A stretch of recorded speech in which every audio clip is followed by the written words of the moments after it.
The suspensions are the most sweeping punishment in baseball since the 1919 White Sox were accused of throwing the World Series. Jon Heyman of CBSSports.com is with us. He's also a baseball insider for MLB Network. Welcome.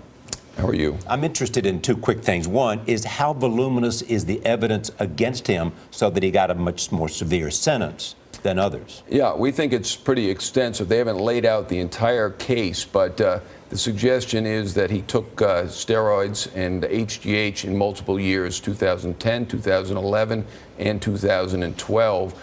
There's also concern that he was kind of a ringleader here. A lot of these other fellows who have already pleaded guilty, if you will, are friends of his, ex-Yankees, people from Miami who hung out with him.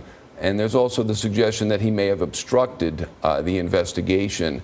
I'm not sure that that part can be proved, but I think baseball feels that he tried to buy the documents. Whether that means he's obstructing the investigation, we're not sure yet. But multiple years, multiple violations. And the fact is, in 2009, when he admitted, he said, "Judge me from this day forward." So they're pretty galled by the fact that they've got evidence that every year since then, he has taken part in this. His argument is these penalties are worse than others. Does he acknowledge anything? So far, he has not really acknowledged anything. Michael Weiner, the executive director of the Players Association, said that the penalties are too harsh. But they didn't say that he's innocent. They didn't say that he's guilty at this point. I think his case, from what I hear, is that he deserves less than Braun. Ryan Braun, the slugger from the Brewers, got a 65-game suspension. He had a failed test last year.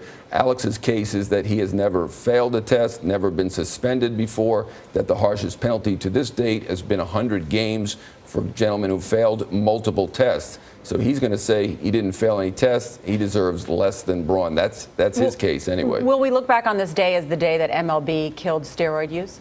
Well, that's certainly the hope. I think there's always going to be some players who are going to try to game the system. I think that's just human nature.